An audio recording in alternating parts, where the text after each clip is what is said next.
ఇవాళ పేపర్లలో ఒక ఇంట్రెస్టింగ్ వార్త, చాలా ఇంట్రెస్టింగ్ వార్త. ఆ వార్త 2 కొత్త పథకాలు ప్రారంభించినటువంటి వార్త. తెలంగాణ రాష్ట్ర ప్రభుత్వం ముస్లింల కోసం 2 కొత్త పథకాలు ప్రారంభించింది. అందులో చూసిన బహుశా కింద ఉంటుంది. రైట్. ముస్లిం మైనారిటీలకు 2 కొత్త స్కీమ్స్ ప్రారంభించిన మంత్రి అడ్లూరి లక్ష్మణ్ కుమార్. ఇందిరమ్మ మైనారిటీ మహిళా యోజన స్కీమ్ కింద ఒంటరి మహిళలకు 50,000 ఆర్థిక సాయం. రేవంత్ అన్న కా సహారా మిస్కిన్ కేలియే కింద ఫకీర్ దూదేకుల వర్గాలకు మోపేడ్లు. ఒక్కొక్కరికి 1,00,000 గ్రాంటు. 2 పథకాలకు 30 కోట్లు కేటాయింపు. ఈ నెల 20 నుంచి వచ్చే నెల 6 వరకు ఆన్లైన్ దరఖాస్తులు. ఈ పథకాలని ఎవరు ప్రకటించారు? అడ్లూరి లక్ష్మణ్ గారు, మంత్రి గారు ప్రకటించారు. నిజంగా ఇవి ముస్లింలకు ఇచ్చే పథకాలే అయితే రేవంత్ రెడ్డి ప్రారంభించేటోడు.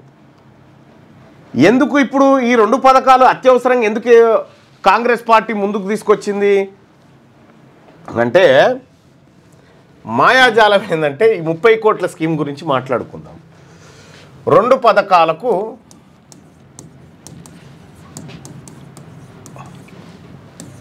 రూపాయలు 30 కోట్లు కేటాయింపు. విడుదల కాదు సుమా, కేటాయింపు మాత్రమే. 30 కోట్ల రూపాయలు కేటాయించారు. ఈ 30 కోట్ల రూపాయలు తెలంగాణలో ఉన్నటువంటి ముస్లిం జనాభాకు ఒకరొకరికి వంచితే 61 రూపాయి వస్తుంది. ఓకే, 61 రూపాయి వస్తుంది ఒక్కొక్క ముస్లింకి వంచితే. ఈ 61 రూపాయితోటి ఒక పూట భోజనం కూడా రాదు, ఒక బిర్యానీ ప్యాకెట్ కూడా రాదు. సరే, అది అట్లా పెడితే ఎందుకు మరి ఇప్పుడు అవసరం వచ్చిందంటే జూబ్లీ హిల్స్ బై ఎలక్షన్లో అక్కడ ముస్లింలు ఓట్లు ఎక్కువ ఉన్నాయి. జూబ్లీ హిల్స్ బై ఎలక్షన్స్ నియోజకవర్గంలో ఉప ఎన్నికలు జరుగుతున్నాయి. 1,25,000 మంది ముస్లింలు ఉన్నారు ఓటర్లు. 1,25,000 మంది ముస్లిం ఓటర్లు ఉన్నారు. ఇప్పుడు జూబ్లీ హిల్స్ బై ఎలక్షన్లో గెలవాలంటే ఈ ముస్లింల ఓట్లు కావాలి. ఈ ముస్లింల ఓట్లు కావాలంటే ఏం చేయాలి? వాళ్ళకు తాయిలం పెట్టాలి. తాయిలం పెట్టాలంటే ఏంది? ఇక్కడ ఏమేమి ఒంటరి మహిళలకు, ముస్లింలో ఉన్నటువంటి మహిళలకు, ఒంటరి మహిళలకు 50,000 ఆర్థిక సాయం. రేవంత్ అన్న కా సహారా మిస్కిన్ కీలియే కింద ఫకీరు దూదేకుల వర్గాలకు మోపేడ్లు. ఈ 1,25,000లో 1,00,000 మంది ఫకీర్లు దూదేకుల వాళ్ళు వీళ్ళే ఉన్నారు. బీసీ వర్గాలు 1,00,000 పైచిలుకున్నారు. Only BC Muslims. వీళ్ళను మభ్య పెట్టడానికి 30 కోట్ల రూపాయలు ఈ నెల 20 తారీఖు నుంచి, అంటే ఇవాళ నుంచి ఆన్లైన్లో దరఖాస్తులు తీసుకుంటారు. వచ్చే నెల 6 దాకా ఉంటుంది. నోటిఫికేషన్ వస్తుంది. అప్పుడేగా వచ్చే నెల 6 తర్వాత నోటిఫికేషన్ వస్తుంది.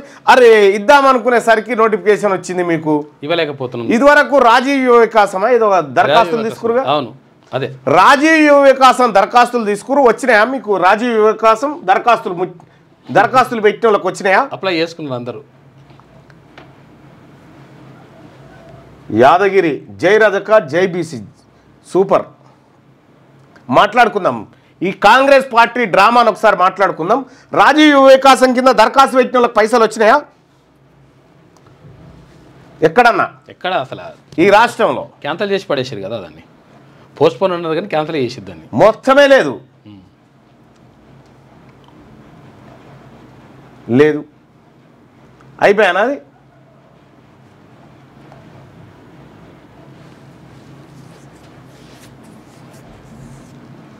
ఎక్కడ రాలే.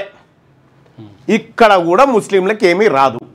నిజంగా వచ్చేది ఉంటే రేవంత్ రెడ్డి ప్రకటించేటోడు. ఎందుకంటే ముస్లిం జనాభా ఇప్పుడు ఎవరిని తిడతారన్నట్టు అమలు కాకపోతే అడ్లూరు లక్ష్మణ్ గారిని అడ్లూరు లక్ష్మణ్ గారిని తిట్టుకోవాలి, మంత్రి గారిని తిట్టుకోవాలి.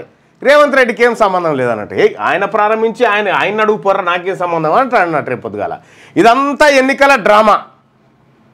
ఈ తెలంగాణ అందులో కూడా ఏంటి మొప్పేడ్లు కొనిస్తారట. ఏది లూనాలు ఉంటాయి చూడు, లూనా బండ్లు కొనిస్తారట.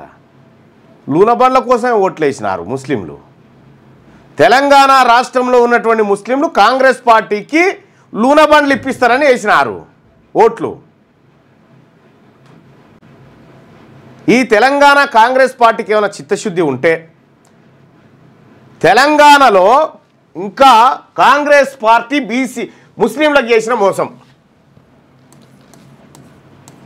కాంగ్రెస్ ప్రభుత్వం ముస్లింలకు చేసిన మోసం. మోసం ఏదో చూస్తారా? ఇక చూడ్రి. మరీ ముఖ్యంగా రేవంత్ రెడ్డి గారు ముస్లింలకు చేసిన మోసాన్ని ఇక చెప్తాడు. ఈ ముస్లింలకు మంచి చెయ్యకపోగా రేవంత్ రెడ్డి చేసినటువంటి దుర్మార్గం ఏంటంటే, తెలంగాణలో ముస్లింల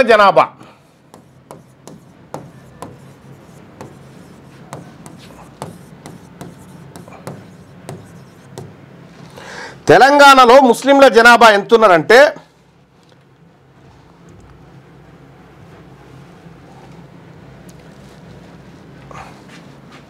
2011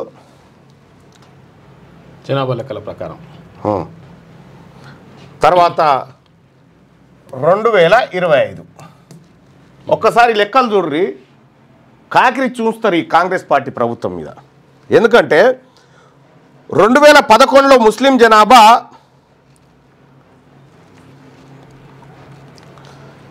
44,64,601 తెలంగాణ రాష్ట్రంలో 2011లో ముస్లిం జనాభా ఎంత అంటే 44,64,601 మంది.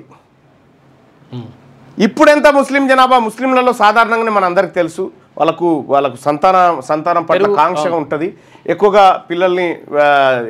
పిల్లల్ని జన్మనిస్తూ చేసుకోరు. తద్వారా వాళ్ళ జనాభా ఎక్కువ ఉంటుంది. ఎంత పెరగాలి? 44,64,601. అంటే ఎంత పెరగాలి? ఈ 15 ఏళ్ళల్లో ఎంత పెరగాలి వీళ్ళ జనాభా? ఎంత పెరగాలి చెప్పు లైవ్ చూస్తున్నటువంటి వాళ్ళు. 2025లో రేవంత్ రెడ్డి లెక్క పెట్టి వీళ్ళ జనాభా ఎంత అని చెప్పిండు ఎరికేనా?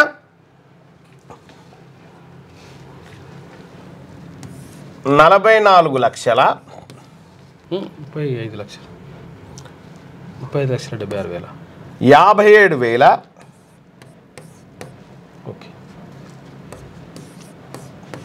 12 మంది. ఓకే.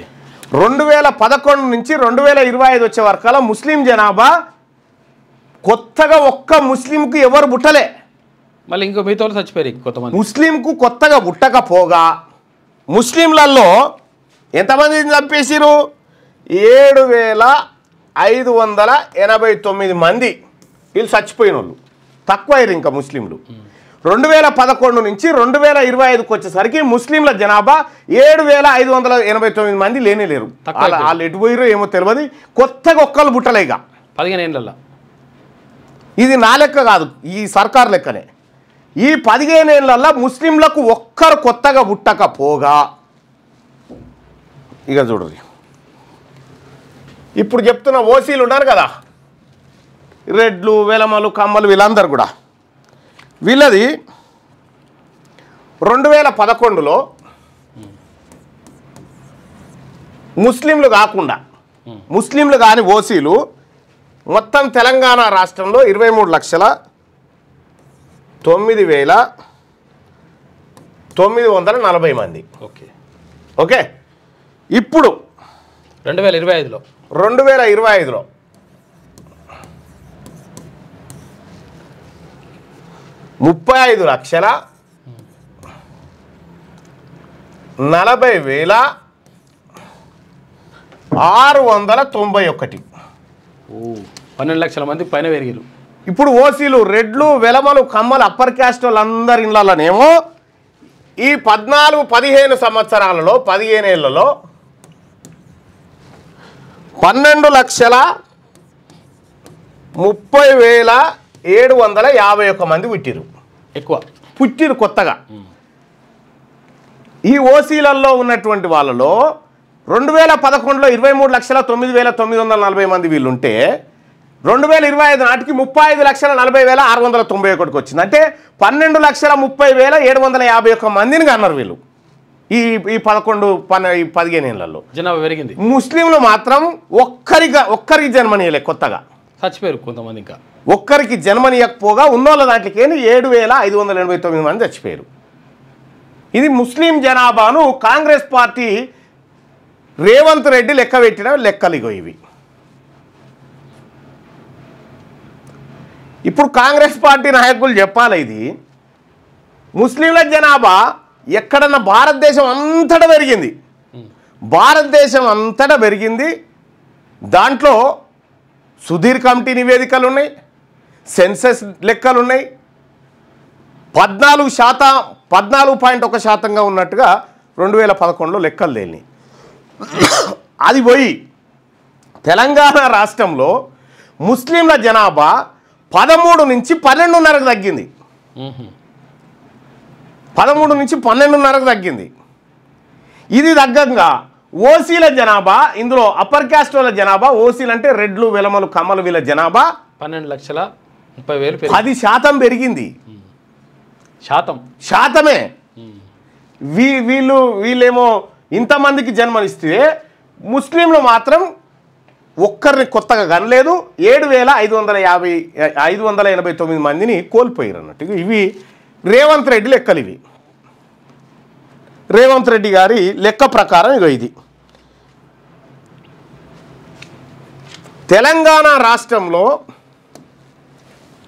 తెలంగాణలో ఉన్న బీసీ ముస్లిం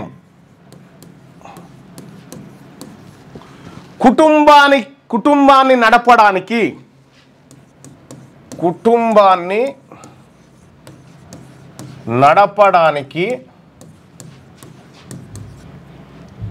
ఇబ్బంది పడుతున్న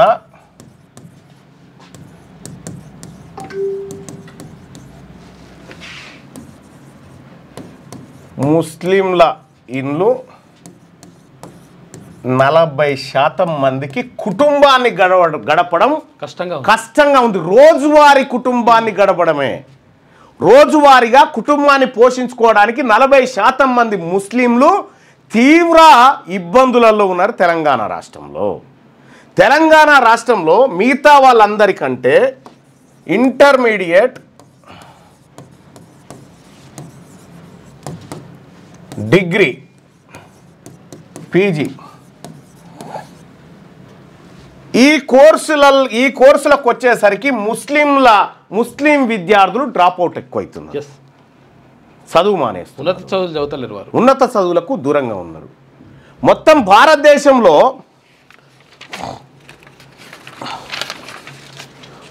భారతదేశంలో తెలంగాణ రాష్ట్రంలో ముస్లింల అక్షరాస్యత శాతం వచ్చేసి 76.9% ఉన్నది. ఇక భారతదేశంలో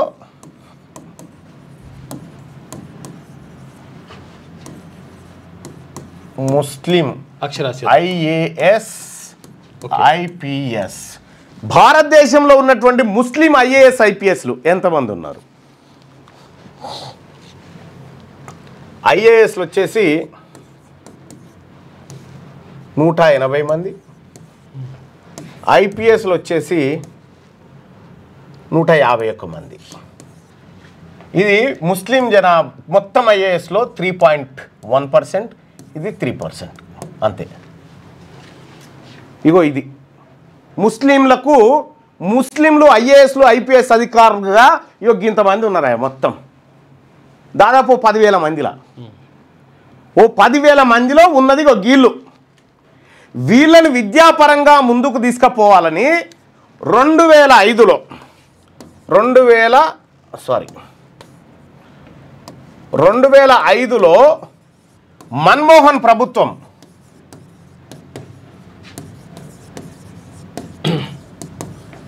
సచార్ కమిటీని ఏర్పాటు చేసింది. సచార్ కమిటీ ఎట్లా వాళ్ళ జీవితాలను బాగుపరచాలని భారతదేశంలో ఉన్నటువంటి ముస్లింల స్థితిగతులను అధ్యయనం చేయడానికి సచార్ కమిటీని ఏర్పాటు చేసింది.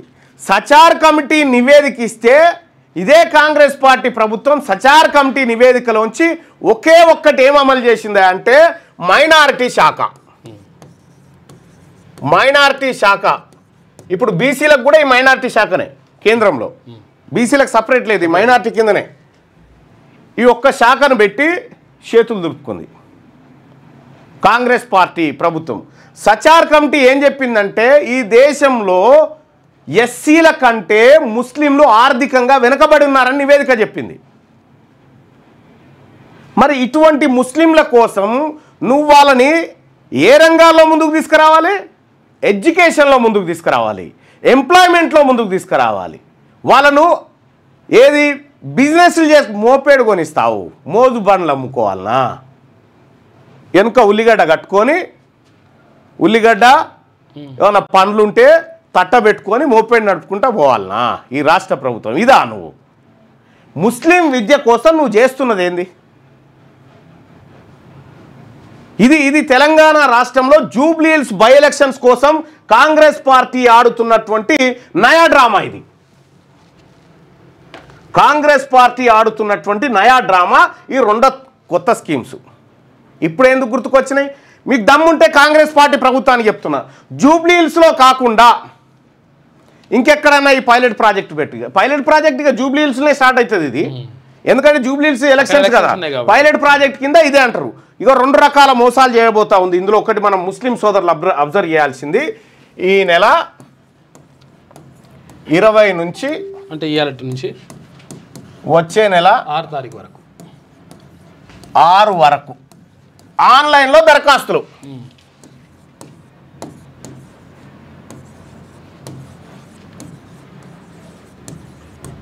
ఆన్లైన్లో దరఖాస్తులు ఇక కరెక్ట్గా ఇదే నెల, ఇది సెప్టెంబర్ నెక్స్ట్ అక్టోబర్ కదా. మాగంటి గోపీనాథ్ గారు ఎప్పుడు చనిపోయిండు?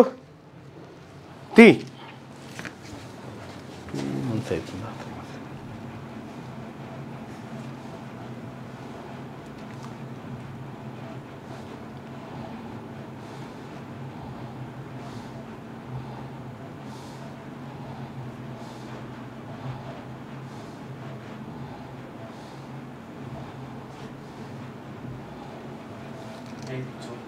జూన్ 8 జూన్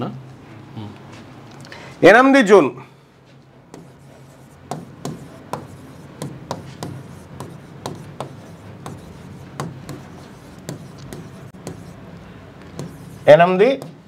జూన్ నెలలో చనిపోయిండు. ఓకేనా? అయితే ఒక ఎమ్మెల్యే చనిపోయిన తర్వాత 6 నెలల లోపల ఎన్నికలు నిర్వహించాలి. అంటే జూన్ నుంచి ఎప్పటి వరకు అన్నట్టు? డిసెంబర్ వరకు. డిసెంబర్ లోపల ఎన్నికలు నిర్వహించాలి. డిసెంబర్ 8 తారీఖు లోపల ఎన్నిక ప్రక్రియ అయిపోవాలి ఆల్రెడీ. సో ఈ ఎన్నికలు నిర్వహించడానికి ఎలక్షన్ కమిషన్ ప్రాసెసింగ్కి ఎన్ని రోజులు టైం తీసుకుంటుంది? దాదాపు ఒక 2 నెలల పైచిలకు కాలం తీసుకుంటుంది. 45 రోజులు అట్లా, 2 నెలల దాకా తీసుకుంటుంది. 2 నెలలు తీసుకుంటుంది. ఇప్పుడు ఏంది? అక్టోబర్ 6 తారీఖు నాడు, అంటే కరెక్ట్గా అక్టోబర్ 7కో 8కో నోటిఫికేషన్ వస్తుంది. అక్టోబర్లో వస్తుంది మొత్తం మీద. అక్టోబర్ 7కో 8కో నోటిఫికేషన్ వస్తుంది.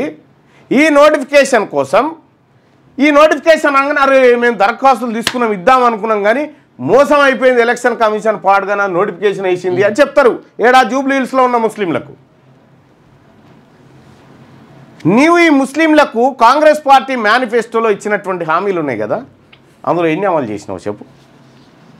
ఏమీ అమలు చేయకపోగా కేవలం జూబ్లీ హిల్స్లో ఉన్నటువంటి ముస్లిం ఓట్లను మభ్యపెట్టడానికి కాంగ్రెస్ పార్టీ చేస్తున్నటువంటి ఎత్తుగడ. ఈ కాంగ్రెస్ పార్టీకి చిత్తశుద్ధి ఉంటే మీ యూపీఏ గవర్నమెంట్ తీసుకొచ్చినటువంటి సచార్ కమిటీ నివేదికను ఈ దేశంలో ఎందుకు అమలు చేయలేదు? ప్రత్యేక కమిషన్ పెట్టాలనేటువంటి నిర్ణయాలను ఎందుకు పక్కన పెట్టిర్రు? ఇక్కడ సచార్ కమిటీ నివేదిక ఆధారంగా ఈ రాష్ట్ర ప్రభుత్వం గుర్తించిన ముస్లింల సాధక బాధకాలు ఏంటి ఉన్నాయా? నువ్వు ఏమంటున్నావు? ఇక్కడ దరఖాస్తులు పెట్టుకోనట. ఎవరు? ఒంటరి మహిళలు, దూదేకుల వాళ్ళు, వీళ్ళందరూ కూడా ఫకీర్లు దరఖాస్తులు పెట్టుకోనట. మరి మొన్న 2025లోనే కదా ప్రతి మనిషి కులము, గోత్రము, నక్షత్రము, ఆదాయము అన్ని లెక్కలు నీ దగ్గర ఉన్నాయి కదా. అన్ని లెక్కలు సమగ్ర కుటుంబ సర్వే లెక్కలు నీ టేబుల్ ముంగట్నే ఉన్నాయి కదా. ఏ ముస్లిం ఒంటరి మహిళ, ఏ ముస్లింకు ఏం లేదు, ఏ ముస్లిం బతికెట్లుందో నీ టేబుల్ ముంగట లెక్క ఉంది కదా, ఆ లెక్క తీసియొచ్చు కదా. ఈ దరఖాస్తుల దుకాణం ఏంది? మళ్ళా ఈ దరఖాస్తుల దుకాణం ఏంది? నువ్వు మోసం చేయడానికి, నువ్వు బీసీ ముస్లింలను మోసం చేయడానికి ఈ డ్రామా ఆడతావు నువ్వు, ఇంకొకటి ఏమీ లేదు. అందుకోసమే ముస్లిం భాइयों बहनों, ये कांग्रेस पार्टी आपको और एक बार धोखा देने के लिए ये 2 स्कीम, क्या है वो स्कीम्स, लेके आया इंदिरम्मा మైనారిటీ महिला योजना, రేవంత్ అన్న కా సహారా మిస్కిన్ కే లియే కింద ఫకీర్ దూదేకుల వర్గాలకు మోపేళ్ళు అంటే లూనాలు. మీరు మోజు బండ్లు అమ్ముకోర్రి, మీరు మోజు బండ్లు పెట్టుకోర్రి, ఉల్లిగడ్డలు అమ్ముకోర్రి, పండ్లు అమ్ముకోర్రి, చెప్పుల షాపు కాడ ఉండుర్రి, పంచర్ షాపులు పెట్టుకోరు. ఇగో ఇది కాంగ్రెస్ పార్టీ విధానం. ఏ ఒక్క ముస్లిం కన్నా ఇక్కడ ఏది కొడంగల్ ఎత్తిపోతల పథకంలో ఒక ముస్లిం కాంట్రాక్టర్కి ఒక ప్యాకేజ్ ఇచ్చినావా చూపెట్టు. ఒక ముస్లిం కాంట్రాక్టర్కి ఈ మన ప్రభుత్వ స్కీమ్లలో ఏ స్కీమ్లో అతని కాంట్రాక్ట్ ఇచ్చినావు చూపెట్టు. ఒక ముస్లిం కాంట్రాక్టర్ని తయారు చేసినావా? కనీసం ముస్లిం మంత్రి లేడు. ముస్లిం మంత్రి లేనటువంటి ఏకైక ఇప్పుడు పెడతా ప్రభుత్వం మనది తెలంగాణ. ఈ విషయంలో ఇప్పుడు పెడతానంటు నిన్న ప్రకటించిండు ముస్లిం మంత్రిని పెడతాడు. ఇప్పుడు ఎందుకు? ఓట్లున్నాయి కదా, ఓట్లున్నాయి కాబట్టి పెడతానటువంటి డ్రామా ఇదంతా. ఏ నాటక్ నై చలేగా రేవంత్ జీ. అక్కడ కేసీఆర్ ఏమో मैं शाद नगर में ऐलान करता हूं, बीआरएस पार्टी एमपी को जिताए तो 4 महीने की अंदर ही 12% रिजर्वेशन अमल करके बताऊंगा, ये केसीआर का वायदा है, मैं वायदा पे पक्का रहूंगा అని ఆడ చెప్పి ఆయన 10 ఏళ్ళు అయిండు. 10 ఏళ్ల నుంచి వాళ్ళ రిజర్వేషన్ పెంచకపోగా ఉన్న వాళ్ళ జీవితాలను నాశనం చేసిండు. ఇప్పుడు ఈయన. అందుకోసమే ముస్లిం సోదరులారా, మన బతుకులు మారాలంటే మన పిల్లలకు మంచి ఎడ్యుకేషన్ దక్కాలి, మనకు కార్పొరేట్ లెవెల్లో ఫ్రీ ఎడ్యుకేషన్ ఉండాలి, మనకు కష్టపడి పని చేయడానికి అవకాశాలు ఏర్పడాలి. ఈ మొప్పైడ్లతోనో వీలేసే బిచ్చం ద్వారానో మన బతుకులు మారవు. ఇదంతా ఎన్నికల స్టంట్. అందుకోసమే నిన్న వరంగల్లో మన పార్టీ తెలంగాణ రాజ్యాధికార పార్టీ వరంగల్ డిక్లరేషన్ ప్రకటించింది. నిన్న రాష్ట్ర స్థాయి సమావేశం అక్కడ నిర్వహించి అందులో ప్రధానమైనటువంటి డిక్లరేషన్ వివరాలని ఇప్పుడు మీ ముందు చెప్తా. తెలంగాణ రాజ్యాధికార party Warangal declaration professor Jayashankar సార్ను తెలంగాణ జాతిపితగా ప్రకటించడం మా మొట్టమొదటి తీర్మానం. అది తెలంగాణ రాష్ట్రాన్ని సాధించడం కోసం తన జీవితాన్ని తర్పణం చేసినటువంటి ఈ తెలంగాణ మహాత్ముడు ప్రొఫెసర్ జయశంకర్ సార్ను తెలంగాణ జాతిపితగా ప్రకటించడం. ఒకవేళ ఈయన కాకుండా ఈయన ప్లేస్లో ఇంకో రెడ్డి అని ఉంటే ఈ పాటికే ప్రకటిద్దురు. జయశంకర్ సార్ను ప్రకటించట్లేదు. అందుకనే తెలంగాణ ఉద్యమకారుల ఆకాంక్షలకు ప్రతిరూపమైనటువంటి ప్రొఫెసర్ జయశంకర్ సార్ను తెలంగాణ జాతిపితగా మేము ప్రకటిస్తా ఉన్నాము. మీరు చేయకపోతే మేము చేసి చూపెడతాం. జీవితం మొత్తం కూడా అంకితం చేసిండు తెలంగాణ. ఇక రెండోది తెలంగాణ రాజ్యాధికార పార్టీ వరంగల్ డిక్లరేషన్ 2. ఇది కొండా లక్ష్మణ్ బాపూజీకి భారతరత్న కోసం డిమాండ్. కొండా లక్ష్మణ్ బాపూజీ ప్రత్యేక తెలంగాణ రాష్ట్రం కోసం బడుగు బలహీన వర్గాల జీవితాలు మారాలని చెప్పి తన మంత్రి పదవిని త్యాగం చేసిన మొట్టమొదటి వ్యక్తి కొండా లక్ష్మణ్ బాపూజీ. ఈ కొండా లక్ష్మణ్ బాపూజీ తన జీవితం అంతా ఈ వర్గాల కోసం పనిచేసిండు కాబట్టి, తెలంగాణ కోసం పనిచేసిండు కాబట్టి ఆయనకు భారతరత్న ఇవ్వడం కోసం ఈ రాష్ట్ర అసెంబ్లీ తీర్మానం పెట్టాలి. లేదంటే రేపటి బీసీ ప్రభుత్వం ఖచ్చితంగా పెట్టి తీరుతుంది. ఇక మూడోది తెలంగాణ రాజ్యాధికార పార్టీ వరంగల్ డిక్లరేషన్ భూమి లేని బీసీ నిరుపేదలకు 2 ఎకరాల భూ పంపిణీ. తెలంగాణ రాష్ట్రంలో భూమి లేని బీసీ కుటుంబాలకు ప్రతి కుటుంబానికి 2 ఎకరాల చొప్పున భూమి పంపిణీ. ఒక ఆయన అంటాడు, పాపం ఎట్లా పంచుతారయ్యా అని అంటాడు. ప్రభుత్వము తెలంగాణ రాష్ట్రం వచ్చిన తర్వాత కొన్ని లక్షల ఎకరాల భూములు ప్రభుత్వం సేకరించింది కదా రైతుల దగ్గర. 10 లక్షలు 5 లక్షలు ఇచ్చి ఇక్కడ ల్యాండ్ సీలింగ్ యాక్ట్ను తుంగలో దొక్కిరు కదా. ఆ లూపోల్స్ ద్వారా అనేక లక్షల ఎకరాలు కేసీఆర్ 10 ఏళ్లలో కొత్తగా 25 లక్షల ఎకరాలు పుట్టించిండు కదా. 25 లక్షల ఎకరాలు అవి అట్లా ఉన్నాయి. తక్కువ పడితే భూసేకరణ చేపడుతుంది ప్రభుత్వం. ఇప్పుడు ఇస్తారు కదా 5 లక్షలు 10 లక్షలు, రేపు మీ అప్పర్ క్యాస్ట్ వాళ్ళ భూములకు కూడా 5 లక్షలు 10 లక్షలు ఇచ్చి తీసుకుంటుంది ప్రభుత్వం, బీసీలకు పంచుతుంది. ఇప్పుడు ఎంతమందికి లేవు? 75 లక్షల మందికే లేవు. 2 ఎకరాలు ఇచ్చినా కానీ 1,50,000 ఎకరాలు అయితే మస్తు అయిపోతుంది. ఇక్కడ భూమి లేని బీసీ పేదలకు 2 ఎకరాల భూ పంపిణీ ఇచ్చి తీరుతుంది ఈ బీసీ ప్రభుత్వం. అలాగే వరంగల్ డిక్లరేషన్ తెలంగాణ రాజ్యాధికార పార్టీ ప్రతి సంవత్సరం బీసీల కోసం 1,00,000 కోట్ల బడ్జెట్, మొత్తం 3,04,000 కోట్ల బడ్జెట్లో రేవంత్ రెడ్డి ప్రభుత్వం కామారెడ్డి డిక్లరేషన్లో ఇచ్చిన హామీని తుంగలో దొక్కుతూ ప్రతి ఏడాది బీసీలకు 20,000 కోట్లు పెడతామని చెప్పి మొదటి ఏడాది 9,200 కోట్లు పెట్టి కేవలం 2,500 కోట్లు కూడా ఖర్చు చేయలేదు ఫస్ట్ ఏడాది. ఇక రెండోసారి మళ్ళీ 11,000 కోట్లు అని పెట్టి దాంట్లో కూడా ఖర్చు చేసింది ఏమీ లేదు. కాబట్టి బీసీ ప్రభుత్వం ఒకేసారి ఒకే బడ్జెట్లో ప్రతి ఏడాది 1,00,000 కోట్ల రూపాయలు బీసీల బడ్జెట్గా పక్కకు పెట్టబోతా ఉంది. బీసీల బతుకులు ఇక గిట్ల మారుతాయి. ఇక తెలంగాణ రాజ్యాధికార పార్టీ వరంగల్ డిక్లరేషన్ రాష్ట్రంలో ఇల్లు లేని అగ్రవర్ణ పేదలకు, ఇల్లు లేనటువంటి అగ్రవర్ణాల్లో ఉన్నటువంటి పేదలు ఎవరైతే ఉన్నారో వాళ్ళకి ఇల్లు కట్టించిస్తాం. ఇప్పుడు మీరు మాకు కట్టించిస్తారు కదా, మేము మీ అగ్రవర్ణాల్లో ఉన్నటువంటి పేదలకు మా కమిట్మెంట్ చూడండి. బీజేపీ, కాంగ్రెస్, టీఆర్ఎస్ వీళ్ళ మేనిఫెస్టోలో ఎక్కడ కూడా అగ్రవర్ణ పేదలకు సంబంధించి ఏ పథకాలు లేవు. మొట్టమొదటిసారిగా తెలంగాణ రాజ్యాధికార పార్టీ వరంగల్ డిక్లరేషన్లో అగ్రవర్ణ పేదలకు పక్కా ఇల్లు కట్టిస్తామని చెప్పి హామీగా తీసుకొస్తా ఉంది. ఇది ఈ 10 పాయింట్స్ హామీగా తీసుకొస్తా ఉన్నాం. ఇక ముస్లింల బతుకులు ఎట్లా మారుతాయంటే తెలంగాణ రాజ్యాధికార పార్టీ వరంగల్ డిక్లరేషన్ ముస్లిం మైనారిటీలకు సంబంధించి సచార్ కమిటీ నివేదిక ఆధారంగా వారి అభివృద్ధికి చిత్తశుద్ధితో పనిచేస్తాం. సచార్ కమిటీ నివేదిక అమలు చేస్తే వాళ్ళ బతుకులు మారుతాయి. మోపేడ్లు కొనిచ్చి మోజుబండ్లు అమ్ముకోమంటే కాదు. ఇది ముస్లింల పట్ల. ఇక అలాగే తెలంగాణ రాజ్యాధికార పార్టీ వరంగల్ డిక్లరేషన్ విద్యా ఉద్యోగ రంగాల్లో జనాభా ప్రాతిపదికన రిజర్వేషన్లు అమలు చేస్తాం. అంటే ఎవరి జనాభా ఎంతో వారికంతా,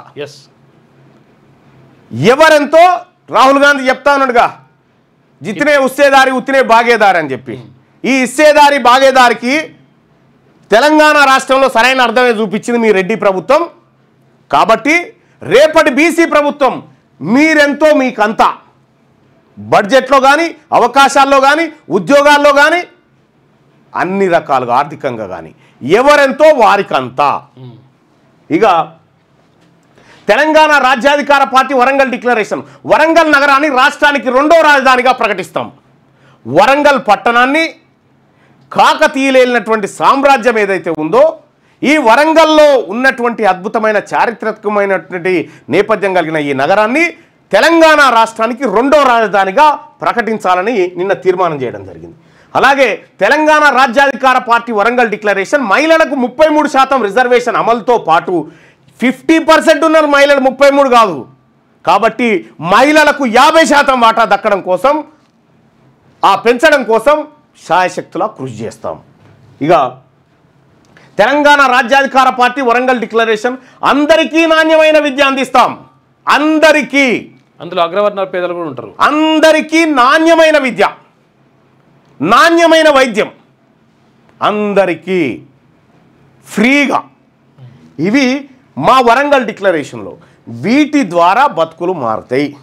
వీటి ద్వారా ప్రజల మంచి కోరుకున్న వాళ్ళం అవుతాం. కానీ ఎలక్షన్ల కోసం డ్రామాలాడి ఇక్కడ జూబ్లీ హిల్స్ ఎలక్షన్స్ కోసం ఈ జూబ్లీ హిల్స్ దరఖాస్తులను రేపు పొద్దుగాల ఫస్ట్ పరిశీలిస్తారు. ఎవరెవరి వచ్చినా ఎవడెవరు దరఖాస్తు పెట్టుకుని ఎవడెవడు ఇంట్రెస్ట్ ఉన్నానో ఆ డాటా తీసి కాల్ సెంటర్ తోటి మీకు వస్తుంది, మీరు రెడీగా ఉండండి, ఈ ఎలక్షన్ అయిపోగానే వేస్తామని ఫోన్లు చేయించి ఓట్ల కోసం అన్నట్టు ఈ డాటా డ్రామా అంతా. అందుకోసమే ముస్లిం भाइयों बहनों, हमारे प्यारे बीसी मुस्लिम भाइयों बहनों, कांग्रेस ने जो वादा कर रही वो भी झूठा है. ये चुनाव होने के बाद आपको धोखा देने के लिए तैयार है कांग्रेस पार्टी. मुस्लिम के लिए इस राज्य में जो लोग करते वो तेलंगाना राज्याधिकार पार्टी करते ओनली. కాబట్టి ఈ మోసపూరితమైనటువంటి నీకు దమ్ముంటే ఇదే కాంగ్రెస్ పార్టీకి దమ్ముంటే ఈ స్కీము 30 కోట్లు ఏ లెక్కన ఎంతమంది దరఖాస్తు చేసుకున్నారో లెక్క రావాలి కదా. మరి 30 కోట్లు ఎట్లా పెట్టినావు కరెక్ట్గా? నువ్వు దరఖాస్తు చేసుకున్నాక ఎన్ని పైసలు కావాలనేది లెక్క రావాలి కదా. నువ్వు దరఖాస్తు పెట్టుకుని 1000 మంది దరఖాస్తు చేసుకుంటే 1000 మందికి ఒక్కొక్క కోటి చొప్పున గిట్టిస్తే ఈ 10 కోట్లు అవుతాయి అని చెప్పొచ్చు. నీకాడ దరఖాస్తులే రాలే, ఎంతమంది దరఖాస్తు చేసుకురో లేవు, కానీ 30 కోట్లను ఏంది ఈ మభ్య పెట్టడానికి వాడుతున్నటువంటి సంఖ్య. తస్మాత్ జాగ్రత్త.